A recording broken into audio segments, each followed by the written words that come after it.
Salut les survivants! Alors cette semaine je vous livre un format un petit peu différent de d'habitude. Sachez que je suis en train de bosser sur 2 nouvelles vidéos de Dead Will fait son cinéma, mais il se trouve que j'ai eu un coup de cœur pour le film Les Garçons Sauvages qui sort mercredi, et la chance de pouvoir m'entretenir avec son réalisateur. J'ai donc eu envie de partager cela avec vous en vous livrant tout d'abord mon ressenti sur le film, puis je vous laisserai en compagnie de son réalisateur Bertrand Mandico qui vous en parlera bien mieux que moi. Bertrand Mandico est un metteur en scène s'opposant clairement comme un ovni du cinéma français, à l'instar d'un David Lynch en son temps. Il a réalisé plus de 20 courts et moyens métrages et s'initie avec Les Garçons Sauvages, son premier film. Le cinéma de Mandico est un cinéma rempli de surréalisme, de poésie, d'onirisme, d'érotisme, de questionnement, et la liste pourrait être encore longue tellement celui-ci est prolifique et indéfinissable. Et Les Garçons Sauvages n'échappent pas à cette règle.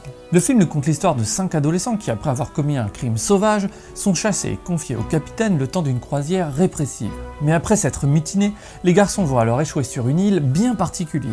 Alors déjà, le film semble bourré d'hommages et d'influences aussi diverses que qualitatives. On pense évidemment très vite à Orange Mécanique de Kubrick, en passant par la littérature de Williams-Burroughs et bien sûr au surréalisme de Buñuel.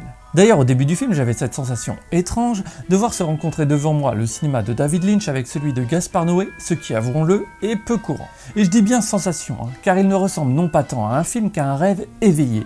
Rêve que l'on vit au travers des yeux de son réalisateur. L'œuvre, bien que difficilement interprétable d'un seul prisme, semble de mon point de vue nous décrire le voyage que nous traversons tous lors de l'adolescence, où l'on découvre plaisir, fantasme et sexualité. Il aborde ainsi ce moment si particulier qui va définir notre identité sexuelle, une identité malheureusement pas toujours en accord avec notre corps. Et son réalisateur nous montre comment certains affrontent ce passage douloureux pour l'accepter, tandis que d'autres ne pourront l'assumer. Mais il est également question de violence, de son origine et de sa place dans nos sociétés. Et à l'instar d'Orange Mécanique où les voyous, afin d'être contrôlés par le système, subissent un traitement choc de répulsion face à la violence, ici la solution semble provenir d'une féminisation des individus au travers de plantes amphibies, nous laissant penser que dans le monde de Mandico, cette féminisation mettrait fin à toute guerre et violence. Mais bien sûr, le cinéaste qui n'a pas une vision manichéenne des choses apporte toujours le contre-pied. Il est vraiment difficile de mettre des mots sur ce film qui ne feront que le confiner à quelque chose qu'il n'est pas. Les Garçons Sauvages est avant tout un cinéma de la sensation, du ressenti, de la métamorphose, du charnel, dans lequel il faudra accepter de se vautrer au risque d'y être totalement hermétique. Et une fois de plus, même si ce film ne plaira définitivement pas à tout le monde et surtout pas au plus grand nombre, il fait un plus grand bien au cinéma aseptisé et calibré d'aujourd'hui. Alors si vous avez l'occasion et que vous êtes prêt à découvrir un cinéma différent, une œuvre atypique et forte, foncez voir Les Garçons Sauvages. Sur ce, je retourne bosser sur le prochain Dead Will fait son cinéma et je vous laisse en compagnie de Bertrand Mandico qui a accepté de répondre à mes questions. Dites-moi donc dans les commentaires si ce genre de format avec interview vous intéresse et bien sûr, surtout n'oubliez pas que pour survivre, faut bouffer de la culture. Pour moi, c'était enfin la possibilité de travailler sur un format beaucoup plus long.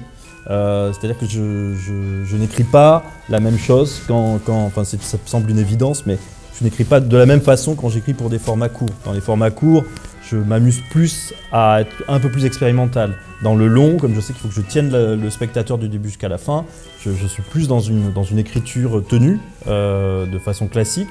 Et puis dans celui-là, je voulais faire des emprunts à tout ce qui est un peu romanesque. Donc on n'est pas dans un scénario efficace, formaté pour le cinéma, mais dans un scénario qui a un certain élan romanesque, quoi. Je l'ai choisi pour m'en débarrasser, en quelque sorte. Puis pour faire rentrer le spectateur dans le film de façon beaucoup plus forte, impactante. J'avais lu, c'est marrant parce qu'il y a plein de photos de Samuel Fuller ici. J'avais lu les mémoires de Fuller et lui, venant du journalisme, il disait quand on commence un film, il faut vraiment donner un coup de poing, quoi. Donc j'ai toujours eu ça en tête, hein.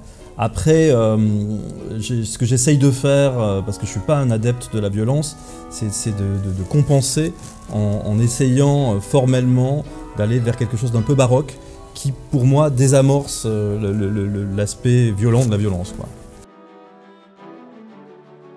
Ce que dit le capitaine, qui ne fait que reproduire la parole de Séverine qui a mis en place ce procédé, c'est que la féminisation ne peut pas faire de mal. Et donc, pour faire démonstration des bienfaits de son procédé, il montre un castrat, en quelque sorte, qui chante et qui est devenu docile, qui est en laisse. Enfin, c'est assez ridicule, quoi. Donc, il y a une forme d'escroquerie dans leur histoire, hein. Au final, les garçons... ce qui m'intéressait, moi, c'était ça, c'était montrer une adaptation, une métamorphose. Les garçons se transforment en filles, mais restent les garçons. ils restent les mêmes, quoi. C'est les corps qui changent. Dans le fond, ce sont les mêmes personnages. Et après, créer un trouble aussi par le choix des acteurs-actrices qui vont interpréter. C'est tout ce jeu-là qui me plaît beaucoup. Enfin, l'idée du casting fait partie du concept initial du projet, quoi. Ah bah oui, moi je pense que moi en tant que spectateur, en tout cas, j'ai fait le film que j'avais envie de voir, pour commencer.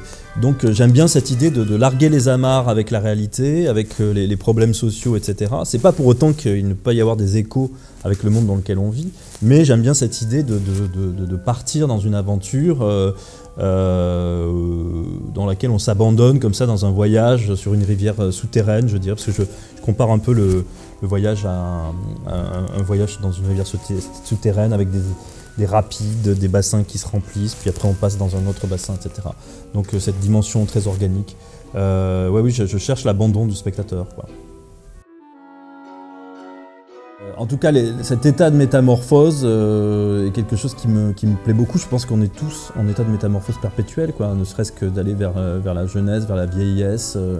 Donc la métamorphose, c'est la vie, c'est le mouvement, c'est l'évolution. Donc il y a quelque chose qui m'excite là-dedans. Et moi, je ne fais que jouer avec cette idée de métamorphose, que grossir le trait, jouer à l'alchimiste un petit peu.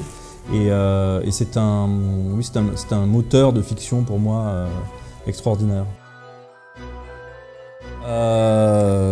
Le message est dans la bouteille est dans la mer, et j'espère que la bouteille va arriver sur la plage, quoi, les plages du spectateur.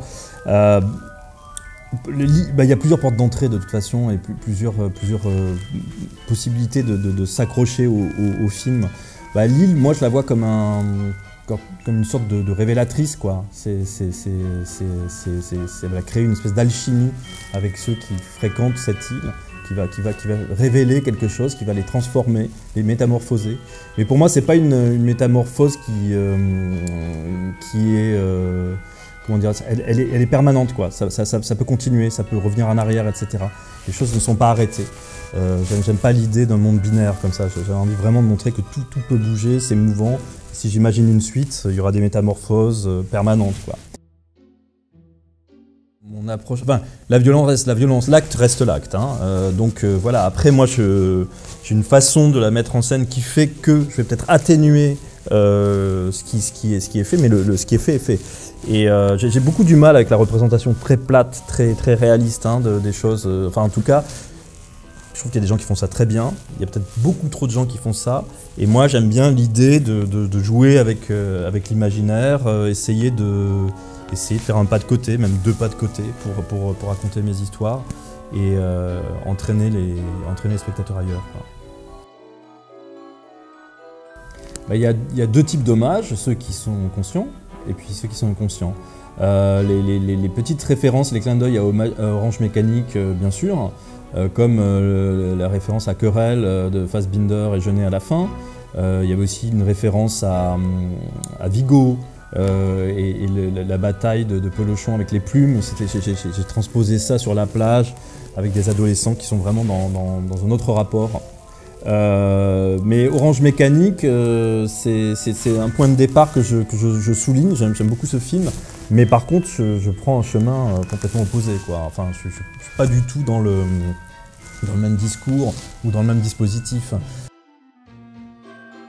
Je sais pas, j'imagine un monde du futur où les hommes peuvent devenir femmes et redevenir hommes, les femmes peuvent devenir hommes et redevenir femmes, être complètement mouvant comme ça. Les choses peuvent tomber, pousser, on peut rester dans l'état qui nous intéresse, en entre-deux, pourquoi pas, mais que ce soit jamais figé, quoi, qu'on puisse jouer avec ça. Ça serait pour moi un idéal.